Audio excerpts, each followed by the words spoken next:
Bom dia, oitavo ano. Hoje a nossa aula de Geografia. Vamos dar continuidade sobre o fim da União das Repúblicas Socialistas Soviéticas, URSS, e a nova ordem mundial, tá? Falamos sobre o socialismo e o comunismo, a União Soviética como surgiu, e hoje nós vamos falar sobre o declínio do socialismo e o fim da Guerra Fria.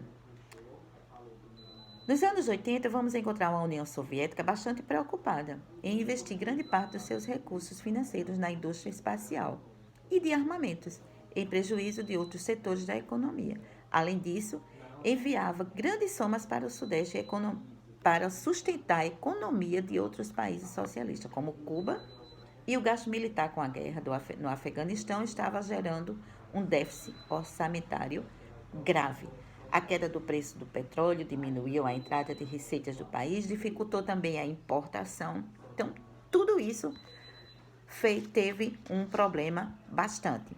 Mas o governo a assumir, em 85, Mikhail Gorbachev, ele encontrou uma saída.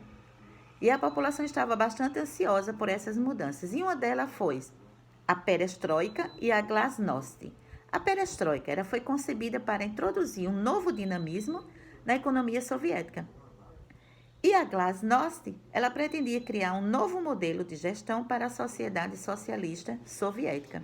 E para isso foram propostos programas de desburocratização do Estado, de combate à corrupção para o aumento da participação política dos cidadãos. E aí vem o problema. Surge uma nova ordem mundial, que foi multipolar e unipolar. Uma nova ordem ela surgiu, começou a ser estruturada, que foi justamente, no unipolar, multipolar, era ponto de vista político e econômico, e outros de caráter unipolar, do ponto de vista apenas militar. Com o fim do mundo bipolar e da oposição entre o sistema capitalista e socialista, diferenças econômicas e sociais entre os países ricos e pobres tornaram então as mais observáveis. Desde então, a regionalização entre os países passou a ser entre os países do norte e os países do sul, os ricos e os pobres, sempre, né? A ordem mundial de caráter multipolar. Outra potência detentora do poder econômico, quase tão expressivo como a dos Estados Unidos, especialmente das regiões geográficas em que estão localizadas, daí o nome da denominação Ordem Mundial Multipolar. Para indicar essa relação de poder no campo econômico, entre essas potências podemos citar o Japão, cuja influência econômica é muito grande na Ásia e na Oceania, e a União Europeia, bloco formado por 27 países naquele continente, tendo na Alemanha sua mais forte economia. Já em 2001, o analista-chefe do banco Sachs, o Neil, previu o surgimento de novos atores no cenário econômico global e chamou de BRIC.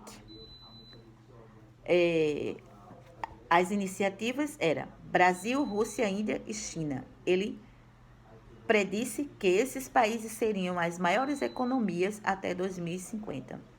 Em 2010, por exigência da Rússia, a África do Sul também entrou fazendo parte do BRICS, certo? A ordem mundial e de caráter unipolar.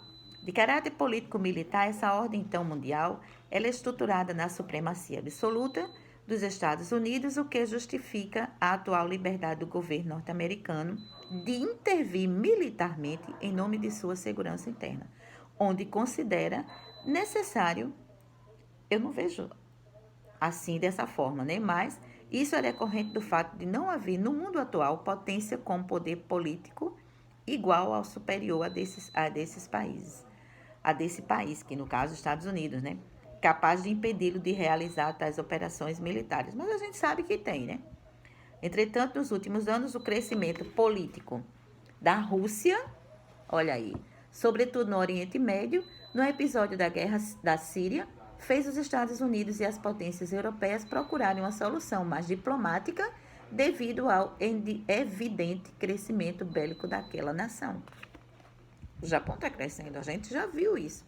E a gente viu também que ele estava com um crescimento muito grande, tá?